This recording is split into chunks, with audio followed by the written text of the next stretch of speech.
Que el Señor les bendiga, queridos hermanos, amados hermanos. Es para mí un honor, un verdadero honor y privilegio el poder compartir la palabra del Señor, hermanos. Les invito a abrir sus Biblias en Hechos capítulo 10. Llegamos a un importante capítulo, no solamente en el libro de los Hechos, sino en toda la Escritura. Hechos capítulo 10, y voy a dar lectura de los versículos del 1 hasta el 35. Hechos 10 del 1 al 35. Y voy a pedir que ponga toda atención, hermanos, en la lectura de este pasaje. Dice así la palabra del Señor. Había en Cesarea un hombre llamado Cornelio, centurión de la compañía llamada La Italiana, piadoso y temeroso de Dios con toda su casa, y que hacía muchas limosnas al pueblo y oraba a Dios siempre. Este vio claramente en una visión, como a la hora novena del día, que un ángel de Dios entraba donde él estaba y le decía: Cornelio. Él, mirándole fijamente y atemorizado, dijo: ¿Qué es, Señor? Y le dijo: tus oraciones y tus limosnas han subido para memoria delante de Dios.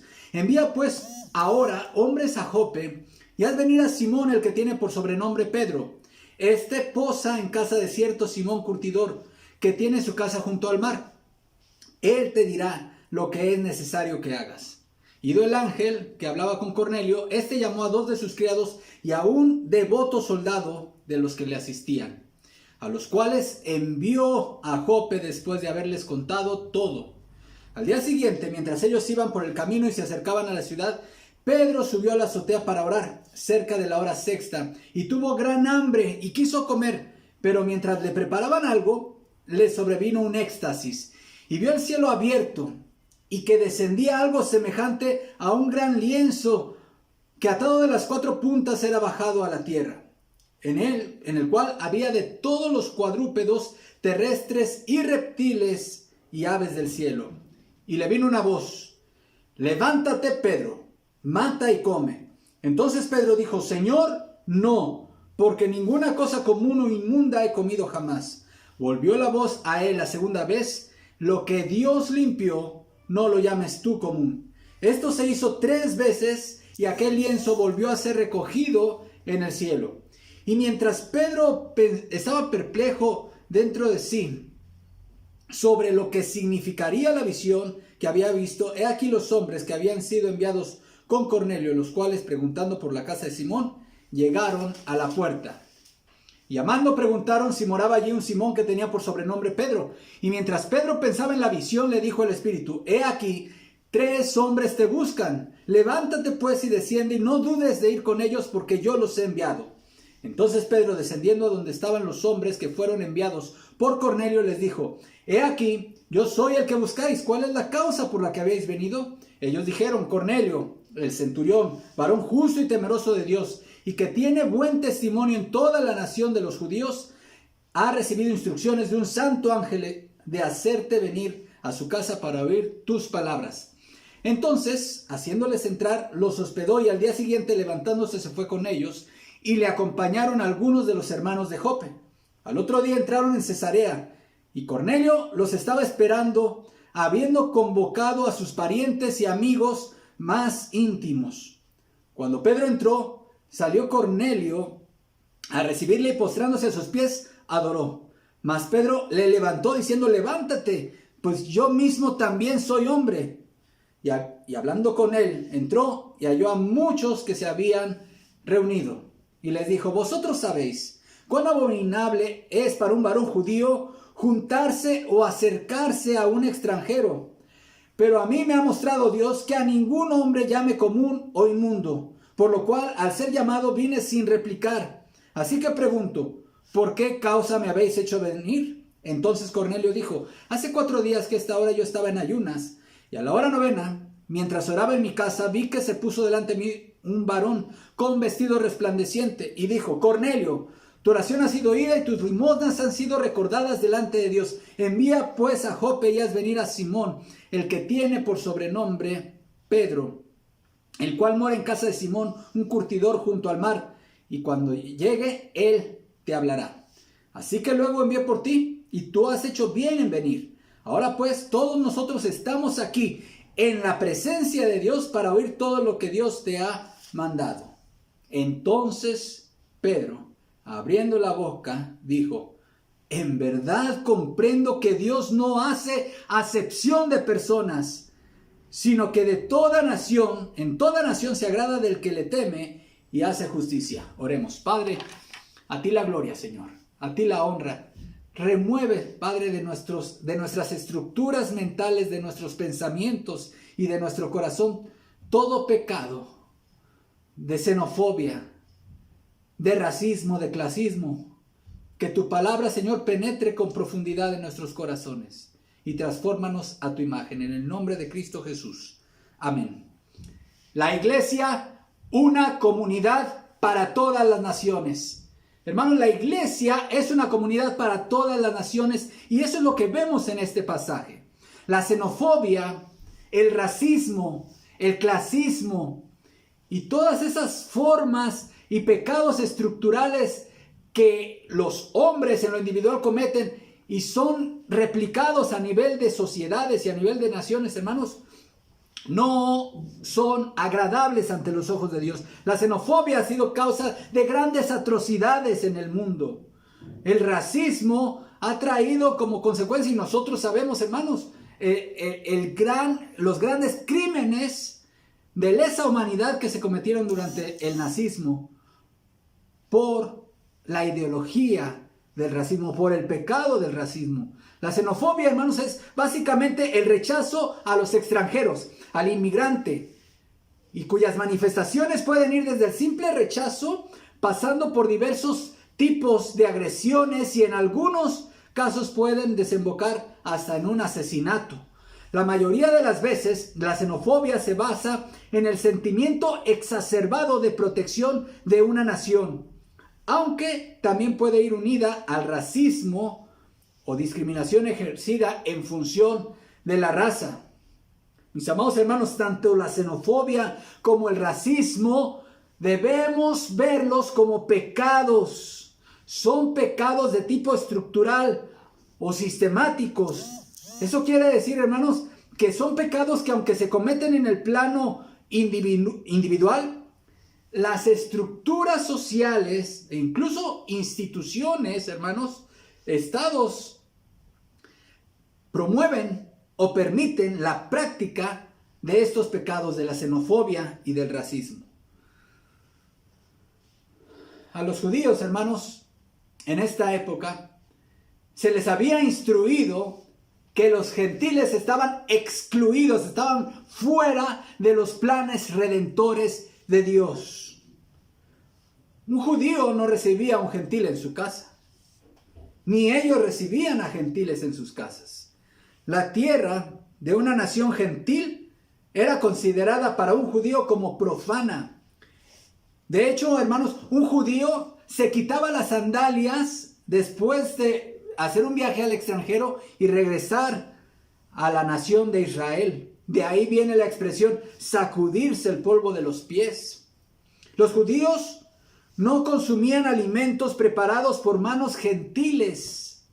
Los utensilios de cocina comprados a un gentil, es decir, a alguien que no era judío, se debían purificar antes de usarlos.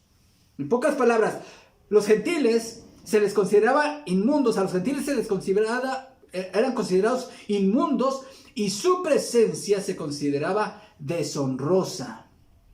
El apóstol Pedro era un judío, es decir, no era un judío helenista. Él había crecido con esta instrucción y alimentado desde la infancia con estos prejuicios por los líderes, los escribas, fariseos, doctores de la ley. Pero hermanos, Dios es un Dios en misión. El Dios de la Biblia es un Dios que está en misión. Un día Dios se le acercó a un hombre de Harán, a Abraham. Dios llamó a Abraham y le dijo: en ti serán benditas todas las familias de la tierra.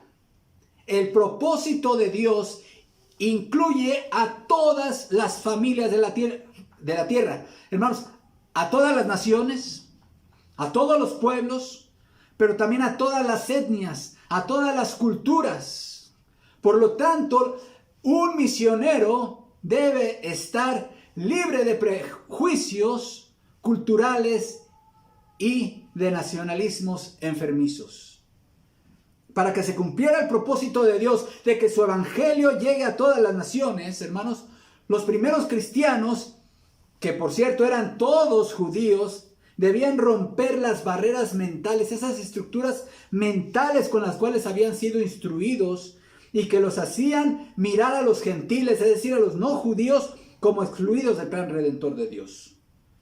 De hecho, hermanos, ya una pequeña grieta se había abierto en ese muro de separación con la conversión de aquel eunuco etíope en Hechos capítulo 8. Sin embargo, pues aquel hombre regresó a su lejana tierra y no se quedó en la comunión con los creyentes judíos. En la providencia de Dios había llegado el tiempo de reconciliar a judíos y gentiles en la iglesia. La iglesia no iba a permanecer siempre como una secta judía o como una comunidad exclusivamente formada por judíos. Dios se encargaría, y de hecho, hermanos, en este pasaje lo está haciendo, de convertir a su iglesia en una comunidad para todas las naciones. Y para esto utilizaría la figura más visible del cristianismo en ese tiempo, el apóstol Pedro. ¿Y cómo lo iba a hacer, hermanos? Destruyendo los prejuicios que Pedro tenía respecto a las personas no judías. A Pedro se le ha representado, hermanos, en algunas esculturas portando las llaves, unas llaves. Y en el imaginario colectivo, hermanos, todos sabemos, en nuestra cultura, mucha gente piensa en el día de su muerte como el día de encontrarse con San Pedro, así lo llaman. Y piensan que él está allá resguardando un inmenso y alto portón y majestuoso portón, y que él tiene las llaves de ese portón y él determina quién entra y quién no entra, hermanos. Bueno, por ridículo que parezca esta interpretación, hermanos, pero mucha gente parece ser que piensa que ese es el significado de las palabras de Jesús en Mateo 16:19, cuando Jesús le dice a Pedro: y a ti te daré las llaves del reino de los cielos, y todo lo que atares en la tierra será atado en los cielos, y todo lo que desatares en la tierra será desatado en los cielos. Hermanos, el cielo, el reino de los cielos no tiene un portón con llaves literales y Pedro no está ahí abriendo ese portón. Esto tiene un significado mucho más profundo que tiene cumplimiento en este pasaje, hermanos. De hecho, el libro de los Hechos de los Apóstoles, el libro que estamos estudiando, hermanos, en esta serie de predicaciones, nos muestra el cumplimiento de las palabras de Jesús a Pedro en Mateo 16. El Señor quiso revelarle a Pedro que él sería el instrumento utilizado por Dios para abrir las puertas del reino de los cielos, en primer lugar, a los judíos. Ahí usó en su sermón de Hechos capítulo 2, el sermón predicado por Pedro en el día de Pentecostés, narrado en Hechos capítulo 2, ahí Pedro usó las llaves para abrir el reino de los cielos a sus compatriotas judíos. Pero aquí en el capítulo 10 del libro de los Hechos vemos a Pedro nuevamente usando las llaves para abrir el reino de los cielos a través de su predicación y testimonio a los gentiles, hermanos. Ese es el significado de Hechos 16. Vamos a ver, hermanos, nuestro pasaje. Dice Hechos 10, versículo 1. Había en Cesarea un hombre llamado Cornelio, centurión de la compañía llamada La Italiana, piadoso y temeroso de Dios con toda su casa, y que hacía muchas limosnas al pueblo y oraba siempre. Hermanos, la ciudad de Cesarea es una ciudad costera, marítima, es una ciudad en la costa de Palestina. Está a 37 kilómetros al sur del monte Carmelo. Originalmente también se le conoce como la Torre de Estrato o Estratón. También recibe el nombre de Cesarea del Mar o Cesarea Marítima. Esta ciudad cayó en manos judías en la época de los macabeos, hermanos, cuando el rey macabeo Alejandro Janeo la capturó en el año 103 antes de Cristo. Pero en el año 63 antes de Cristo fue tomada por los romanos a las órdenes de Pompeyo. Luego en el 30 antes de Cristo, Octavio, que llegó a ser Augusto, emperador, se la dio a Herodes, esta ciudad, que pasó 12 años reconstruyendo la escala monumental. Hermanos, esto ocurrió en el año 22 al año 10 antes de Cristo. El nuevo puerto artificial era del tamaño del puerto de Atenas, hermano, un puerto inmenso. Se dice que la dársena, esa parte del puerto, hermanos, donde está el agua, tenía unos 61 metros de ancho y unos 36 metros de profundidad. Algunos bloques de piedra que se usaron eran de unos 15 metros de largo y unos 5.5 metros de ancho. Herodes también construyó templos, un teatro y un anfiteatro. Uno de sus 2 acueductos traía agua de una fuente a 19 kilómetros de distancia, a través de un túnel abierto en la roca viva. Esto era la ciudad. La población, hermanos, de Cesarea consistía mayormente de sirios, pero también vivían allí muchos judíos. Cornelio era un gentil, era romano, no tenía sangre judía.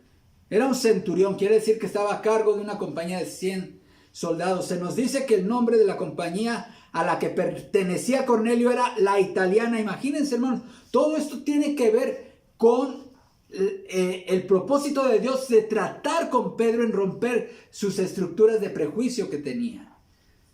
Nada que ver con el judaísmo, salvo que Cornelio había creído en el Dios de Israel. Es decir, ¿qué profesión, qué religión profesaba Cornelio antes de su encuentro con Pedro? Pues él se había anexado al judaísmo en su carácter de temeroso de Dios. Ahora usted sabe, hermanos, que para que un gentil, alguien no judío, se anexara a la religión judía, podía ser un prosélito, es decir, se tenía que circuncidar y entonces se le consideraba prosélito. Es decir, era un gentil que creía en Dios y que ya estaba circuncidado y por lo tanto podía participar de algunos aspectos del culto. Pero había otros que por diversas razones, otros gentiles, que sí querían creer en Dios, pero no se circuncidaban. Y entonces a ellos se les llamaba temerosos de Dios. En esta segunda categoría es a donde pertenece Cornelio. Dice el pasaje: este vio claramente en una visión cómo a la hora 9 del día un ángel de Dios entraba donde él estaba y le decía: Cornelio. Él, mirándole fijamente y atemorizado, dijo: ¿qué es, Señor? Y le dijo: tus oraciones y tus limosnas han subido para memoria delante de Dios. Envía pues ahora hombres a Jope y haz venir a Simón, el que tiene por sobrenombre Pedro. Este posa en casa de cierto Simón curtidor, que tiene su casa junto al mar. Él te dirá lo que es necesario que hagas. Ido el ángel que hablaba con Cornelio, este llamó a 2 de sus criados y a un devoto soldado de los que le asistían, a los cuales envió a Jope después de haberles contado todo. Hermanos, en este pasaje surge la pregunta: ¿por qué el ángel que Dios envió a hablarle a Cornelio y darle estas instrucciones de que mandara llamar a Pedro, por qué este ángel no le predicó el evangelio? ¿Por qué no le dijo: oye, Cornelio, tú crees en Dios, en el Dios de Israel, eso está muy bien, pero ¿sabes qué? El Dios de Israel ha enviado a su Hijo Jesucristo, el cual nació de una forma milagrosa, sobrenatural, de una virgen, cumplió la ley de Dios perfectamente, murió en la cruz, fue crucificado y resucitó al tercer día, y ahora Dios te manda que te arrepientas de tus pecados y creas en su Hijo. ¿Por qué el ángel no le dijo esto? Bueno, porque esto es un privilegio de usted y mío, hermano y hermana. Los ángeles no tienen el privilegio de predicar el evangelio de Dios. Eso fue asignado a la iglesia, a usted y a mí, a nosotros como iglesias locales y como iglesia universal, hermanos. Por eso es que el ángel le dijo: manda a traer a Pedro y él te hablará el evangelio de Dios. Versículo 9. Al día siguiente, mientras ellos iban por el camino y se acercaban a la ciudad, Pedro subió a la azotea para orar cerca de la hora sexta. Dice aquí: al día siguiente. Hermanos, esto era un recorrido largo. Se dice que ir de Cesarea hasta Jope Caminando le tomaría a una persona 12 horas sin parar. Pero por supuesto que en un recorrido de tal distancia hay que hacer escalas para comer, lo que sea. Entonces debieron haber hecho una escala, quedarse hospedados y continuar su viaje al día siguiente. Pedro subió a la azotea para orar, hermanos. Cualquier lugar es bueno para orar.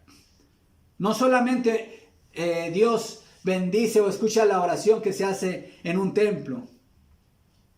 En cualquier lugar de tu casa es un lugar adecuado para orar si ahí encuentras el ambiente y las condiciones adecuadas. En este caso era la azotea. ¿Cuál es tu lugar para orar en tu casa, hermanos? Busca el lugar y la hora adecuada para orar. Pedro lo hizo en la azotea y justamente él buscó una hora especial para esto. Pero hermanos, aquí vemos otra enseñanza. Dios usa para cumplir sus propósitos instrumentos humanos que son piadosos, que practican una vida de piedad. Dios usa gente piadosa para cumplir su misión de extender su reino en el mundo. ¿Quieres saber qué quiere Dios hacer con tu vida desde el punto de vista ministerial?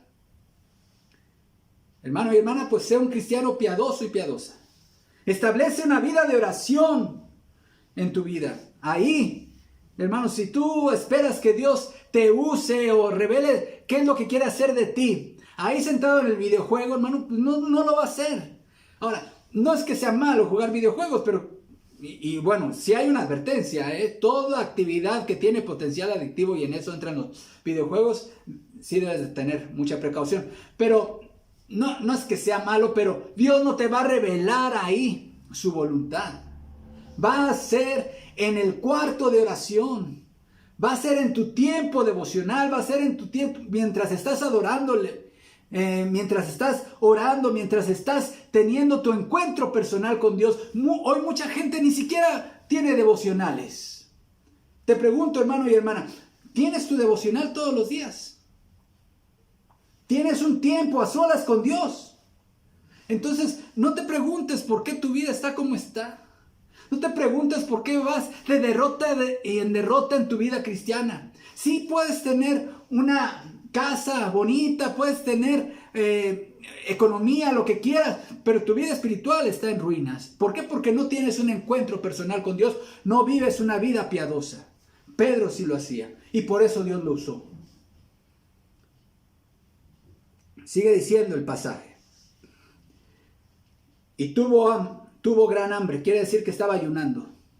Pedro estaba practicando el ayuno. Tuvo gran hambre y quiso comer, pero mientras le preparaban algo, le sobrevino un éxtasis.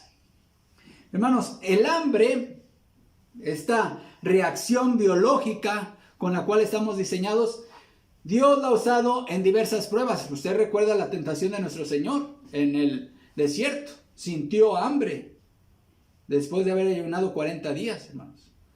Aquí Pedro estaba en ayuno y oración y su cuerpo reaccionó y sintió hambre. Eso no lo hizo menos piadoso. Es simplemente algo natural. El ayuno es una práctica cristiana, hermanos. Es una práctica virtuosa cristiana. Esto lo constata toda la historia del cristianismo y de la iglesia. No hay duda de ello. Pero también, hermanos, ha sido una práctica malentendida por muchos cristianos. El ayuno debe ser un tiempo para dedicarlo a la oración y a la meditación bíblica. Pero, hermanos, muchos lo hacen como si le estuvieran haciendo huelga de hambre a Dios para presionarlo por algún asunto que quieren que Dios les responda favorablemente para ellos, para su deseo. El ayuno no se trata de hacerle huelga de hambre a Dios, hermanos. Otros practican el ayuno para mantener su perfil espiritual. Dicen, bueno, pues es que se espera que si yo tengo algún cargo en la iglesia, entonces yo practique la piedad y entonces por eso ayuno y por eso anuncio a todas las personas que me encuentro que ayuné tal día. No, el ayuno no se debe andar publicando para empezar. Algunos otros, hermanos, también malentienden el ayuno y dicen, por ejemplo, tienen un día ajetreado y bueno, cuando los niños todavía ahorita estamos en pandemia, pero cuando hay que llevar a los niños a la escuela, muchas veces hay muchas actividades en la mañana, una persona ya le dio la 1 y no ha desayunado y dice, ay, no he desayunado. Pues te dedico este ayuno para ti. No, eso no es ayunar, hermanos. El pastor René Zapata, hermanos, él refiere que un día un hermano le habló y le dijo, ay hermano, estoy ayunando, pero le dije a Dios que ayunaría hasta las 3 de la tarde y ya es la 1 y ya no aguanto, ya tengo mucha hambre. Y el pastor René Zapata le respondió, ya lo arruinaste, ya, vete a comer, ya estás sufriendo, el ayuno ya no está cumpliendo su propósito. Entonces, hermano, cuando estés orando y tienes gran hambre, hasta ahí llegó tu tiempo de ayuno y oración. Y eso fue lo que le pasó a Pedro. Pedro estaba orando, ayunó, y en el momento en que sintió hambre, hermanos, pues era el momento. Seguramente avisó, ¿saben qué? Por favor, prepárenme ahí algo. No sabemos qué le estaban preparando, hermanos, pero no vamos a sugerir ahorita ningún menú para que no despierten ustedes tampoco ningún apetito. Pero algo le estaban preparando, y mientras él le estaban preparando algún alimento, dice aquí que cayó o le sobrevino un éxtasis. Note, le sobrevino. El éxtasis no lo buscó Pedro, no fue algo que él fabricó, que él propició, que él hizo, hermanos. ¿Qué es un éxtasis? Éxtasis es una palabra que viene del griego ek y stasis, es decir, estar fuera. Literalmente significa entrar en trance. Por extensión es cualquier desplazamiento, en especial de la mente, es una condición de la mente que en la conciencia del yo queda suspendida con su correspondiente percepción del ambiente natural, y en los procesos mentales se predisponen para estar en comunicación con un poder sobrenatural. Esta expresión éxtasis, hermanos, también se considera, ya lo dijimos, como trance. Es un estado extático de trance. Esto no ha sido muy bien explicado, pero comprende, hermanos, lo que sí se sabe de esta experiencia es que comprende la anulación del estado normal de la conciencia y de la percepción. Lo que hoy conocemos como estar en trance, ¿verdad? Esto, hermanos, en muchas iglesias se ha abusado de esto. La gente cae fuera de sí. En una ocasión, visitando unos parientes, estábamos de visita y era media semana, tenían un culto de oración, nos dijeron, van, pues vamos. Y de repente, pues era una congregación de corte carismático, empezó a ir la alabanza y todo se puso cada vez subiendo más intenso, más intenso, más intenso. Y de repente unas personas empezaron ahí a hablar como, bueno, a hacer sonidos como de animales, otros a llorar descontroladamente, otros empezaron a caer. No salimos de ahí, no teníamos absolutamente nada que hacer. Mucha gente le atribuye esas cosas al Espíritu de Dios, hermanos, pero eso puede ser también, y eso lo ha demostrado la ciencia, hermanos, puede ser inducido por manipulación humana, ¿sí? Ese no fue el caso de lo que le ocurrió a Pedro, hermanos. No trate de buscarle explicaciones a esta experiencia de éxtasis de Pedro, hermanos. No fue un golpe de calor por el hecho de que estaba en la azotea en una casa junto al mar. Imagínense el calor y bueno, pues le dio golpe de calor. Tampoco fue por que cayó en hipoglucemia porque tenía tanta hambre después de haber estado ayunando. No, hermanos, fue una revelación de Dios que quiso darle ahí. Fue una experiencia que Dios quiso darle a Pedro de una forma soberana.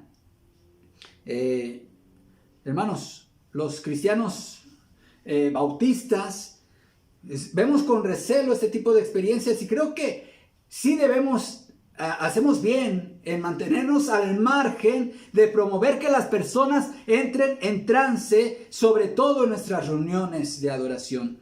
De hecho, Pablo mismo, quien tuvo esta experiencia, en el libro de los Hechos se menciona, hermanos, advirtió a los cristianos de Corinto que evitaran caer en trance durante sus cultos de adoración. Note lo que les dice Pablo a los corintios. Igualmente, si hay profetas, que hablen 2 o 3 y que los otros examinen lo que se haya dicho.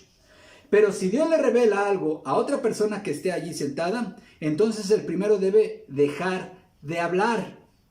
De esta manera todos, cada uno en su turno correspondiente, podrán comunicar mensajes proféticos para que todos aprendan y se animen. Note lo que dice el versículo 32. El don de profecía debe estar bajo el control del profeta, porque Dios es Dios de paz y no de confusión, siguiendo la práctica general de las comunidades cristianas. Eso lo dice Pablo en 1 Corintios 14, hermanos. Así que no tenemos que ir por la vida pensando que, como en aquella iglesia todos entran en trance, entonces allá se manifiesta la presencia de Dios y nosotros aquí como casi no entramos en trance o nunca entramos en trance, pues aquí no está Dios. No, no es algo que debemos buscar porque Pedro no lo buscó, le sobrevino. Eso es lo que dice la palabra de Dios. La experiencia de Pedro no debe ser atribuida, como ya dije, a la hipoglucemia, a un golpe de calor, hermanos. Pero Dios usó esta experiencia para mostrarle a Pedro una visión.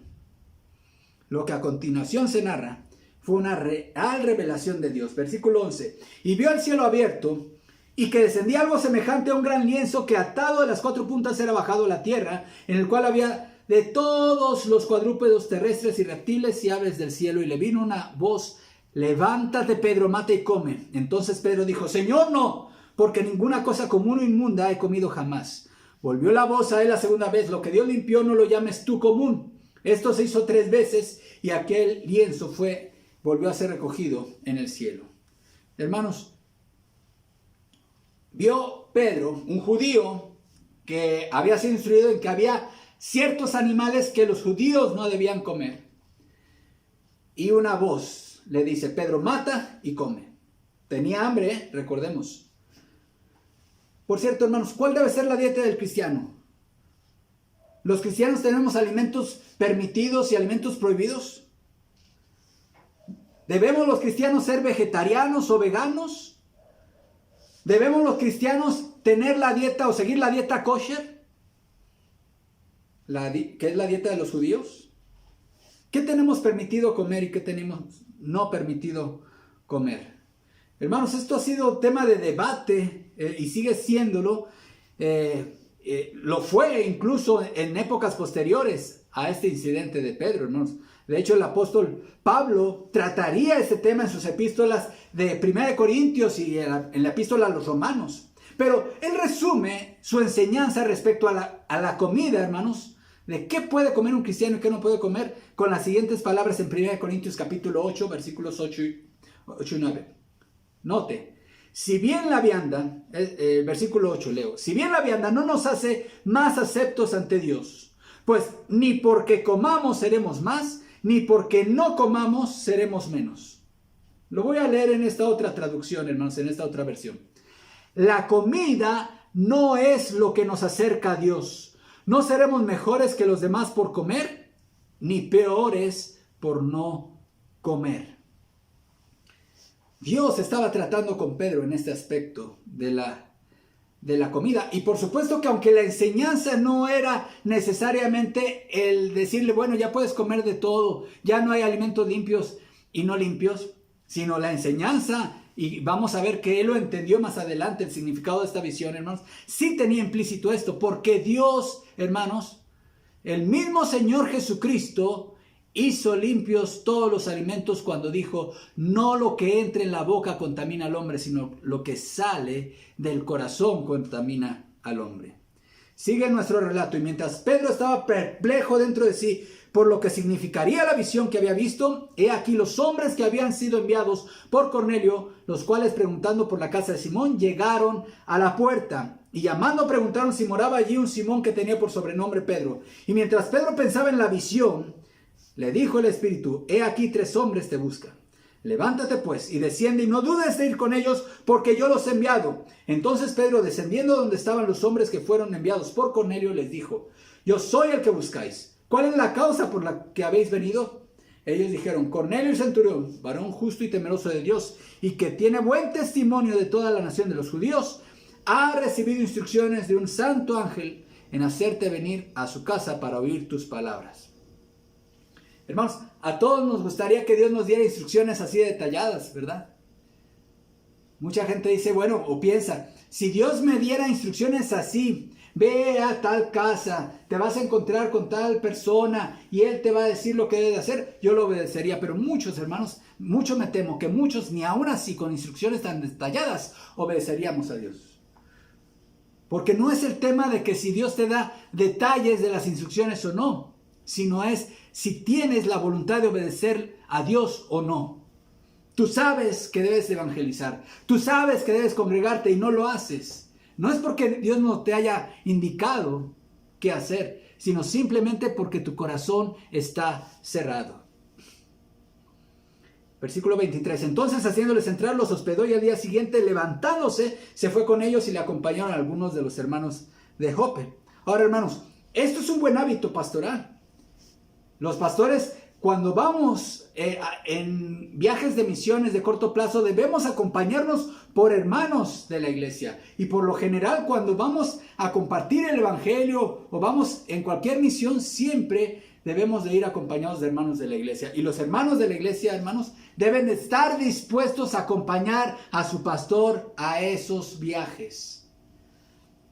24. Al otro día entraron en Cesarea y Cornelio le estaba esperando. Y habiendo convocado a sus parientes y amigos más íntimos, hermanos, ya hemos dicho que era un viaje largo, 12 horas a pie, por lo menos requería una escala. Versículo 25. Cuando Pedro entró, salió Cornelio a recibirle y postrándose a sus pies, adoró. Mas Pedro le levantó diciendo, levántate, pues yo mismo también soy hombre. Hermanos, recordemos que Pedro creía en el Dios de Israel. Él era un temeroso de Dios. Así que él ya no practicaba la idolatría. Él no adoraba a los ídolos romanos, ni a los griegos, ni nada. Él no era un idólatra. Él adoraba al Dios de Israel. Sabía que Dios prohibía la idolatría. Así que él muy probablemente no es que estaba adorando a Pedro. Quizá él sintió emoción, quiso adorar a Dios, pero postrarse ante el enviado de Dios que era Pedro. Y esta, hermanos, es la razón bíblica por la cual no nos está permitido adorar a Dios postrándonos ante una imagen de algún santo, sea la de San Pedro o cualquier otra imagen, hermanos. Se dice que cuando uno visita de forma de turista allá a Roma, el Vaticano, ahí hay una estatua de Pedro, y que la costumbre, los turistas tienen por costumbre pasar y tocar uno de los pies de la estatua que está salida. Bueno, son tantos hilos de peregrinos y de gente que va, que ya ese pie ya está tan desgastado por tantas manos que han pasado por él. Y seguramente mucha gente le encomienda a esa estatua muchas cosas y le rinde algún tipo de latría de adoración. ¿Qué pensaría el apóstol Pedro al ver todo esto? Si él levantó a Cornelio y le dijo, levántate, yo también soy hombre. Yo también soy hombre. Versículo 27. Y hablando él entró y halló a muchos que se habían reunido y les dijo, vosotros sabéis cuán abominable es para un varón judío juntarse o acercarse a un extranjero. Pero a mí me ha mostrado Dios que a ningún hombre llame común o inmundo, por lo cual, al ser llamado, vine sin replicar. Así que pregunto, ¿por qué causa me habéis hecho venir? Cornelio había juntado a sus parientes y amigos más íntimos. Hermanos, por ahí empieza. ¿No sabes por dónde empezar a predicar? Empieza a predicarles a tus parientes y a tus amigos más íntimos. Si tienes amigos íntimos cercanos, a ellos predícales. Pero vean, Cornelio tenía muchos porque eran muchos los que se habían reunido. Pero qué manera de Pedro de comenzar y de introducir sus palabras, hermanos. Noten cómo les dice aquí. Ustedes saben cuán abominable es para un varón judío juntarse o acercarse a un extranjero. Hermano y hermana, no se te vaya a ocurrir cuando alguien te invita a su casa a que les hables de Cristo, usar esta introducción que usó Pedro. ¿Se imaginan, hermanos? Bueno, pues ustedes saben que para nosotros los cristianos es muy abominable juntarnos con los que no son cristianos. Para empezar, eso es una mentira, ¿eh? No, nosotros no tenemos prohibido, hermanos. La Biblia no prohíbe a los cristianos, no nos prohíbe entrar a las casas de gente que no comparte nuestra fe. Claro que no. De hecho, Jesús lo hizo y por eso lo criticaban. Así que no uses esa forma de presentarte. Pero noten la frase, hermanos. Quizá esta sea la frase más importante del capítulo. Pero a mí, dice, está hablando Pedro, pero a mí me ha mostrado Dios que a ningún hombre llame común o inmundo. Pedro, cuando bajó de la azotea, todavía estaba meditando qué significaba la visión. Bueno, aquí está dando la interpretación. Esa visión de los animales y que Dios le dijo, a lo que Dios santificó no lo llames tú común.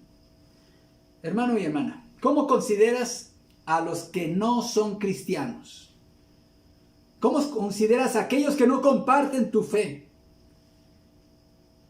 Que pertenecen a otra cultura, a otra creencia.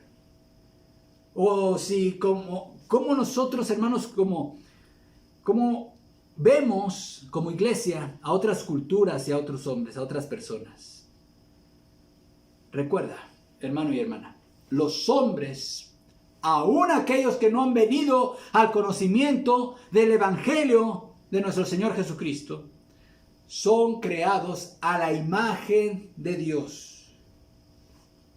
Por lo tanto, no debemos de llamarlos inmundos. Me encanta esta traducción del versículo 28. Pedro les dijo, ustedes saben que no es permitido para los de mi nación reunirse o entrar a la casa de alguien que no sea judío, pero Dios me ha mostrado que no debo menospreciar, no debo menospreciar ni llamar impuro ni ordinario a nadie. Hermanos, no tenemos derecho, ningún derecho de menospreciar ni de considerar impuro.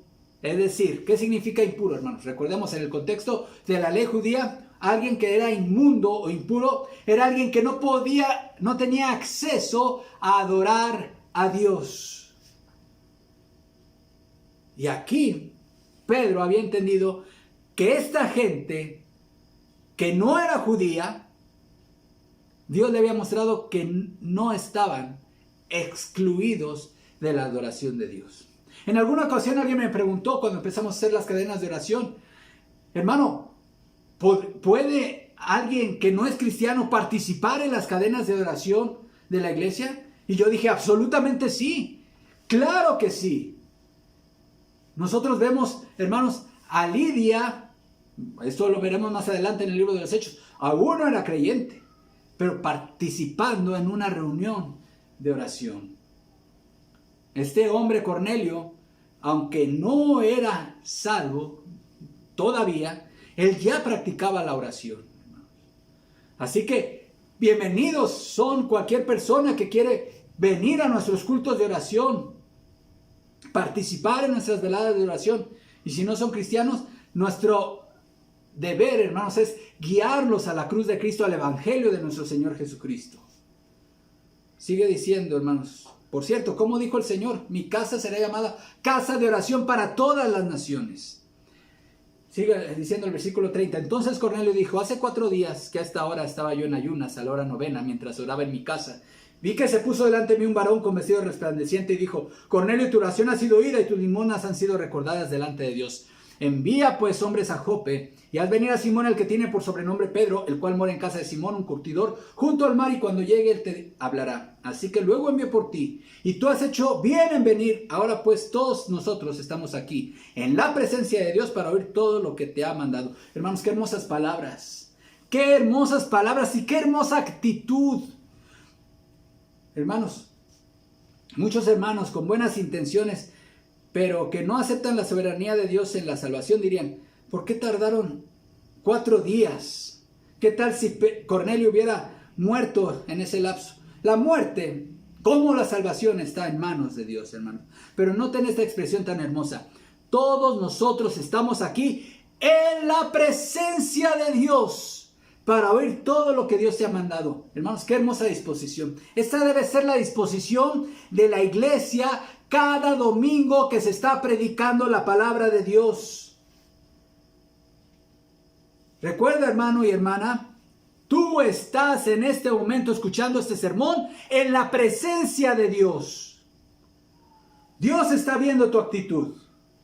Dios está viendo tu indiferencia, tu menosprecio, tu crítica, la postura corporal en la cual te encuentras. Él sabe, de hecho, si estás vestido en este momento de forma presentable o no. ¿Cuál es la actitud que tenemos cuando escuchamos la palabra de Dios, hermanos? Estamos en la presencia de Dios. Que esta actitud de Cornelio, hermanos, sea la actitud de toda iglesia y de todos nosotros, hermanos, al escuchar la palabra de Dios. Concluyo. Dios diseñó a su iglesia para que fuese una comunidad para todas las naciones, para todo tipo de personas. Dios no tiene una iglesia judía, o una iglesia romana, o una iglesia estadounidense, o una iglesia inglesa. Su iglesia, la iglesia de Cristo, es una iglesia, una comunidad para todas las naciones. Pedro tenía sus propios prejuicios y Dios trató con ellos. ¿Cuáles son tus prejuicios? Yo lo he aclarado, hermanos, y lo aclaro en este momento.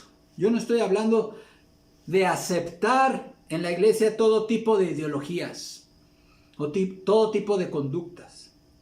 Pero sí es necesario recordar, hermanos, que hacer exclusión de personas en la iglesia, poner candados y decir, tú sí entras, tú no entras, este sí tiene derecho a participar, este no. ¿Quiénes somos nosotros para que por la condición social, por la condición económica de una persona, por su origen étnico, por su nivel académico, hermanos, nosotros hagamos este tipo de diferencias en la iglesia? La iglesia no es de nadie. La iglesia no es del pastor. La iglesia no es del liderazgo. La iglesia no es de nadie de nosotros, de ninguna familia, hermanos. La iglesia es del Señor. Y Él ya ha dicho aquí en su palabra que su iglesia es para todos. Debemos ser una iglesia de puertas abiertas, hermanos. Que el Señor trate con nosotros en su misericordia para erradicar de nuestro corazón y de nuestra mente todo tipo de prejuicios contra todo tipo de personas, por su trasfondo, por su origen, por su condición social. Oremos. Padre, gracias, Señor, porque un día tú abriste la puerta de tu reino a los gentiles. Y eso nos abarca a nosotros los mexicanos, Señor. Una nación que muy seguramente la mayoría de nosotros no tenemos origen judío, Señor. Pero que sí estamos incluidos dentro de tu plan redentor. Te alabamos, Señor. Gracias por lo que hiciste en el corazón de Pedro. Él entendió, Padre, que tu iglesia es una iglesia para todas las naciones. Ayúdanos a ser una iglesia de puertas abiertas, una iglesia para todas las naciones. En Cristo Jesús. Amén. Que el Señor les bendiga, hermanos.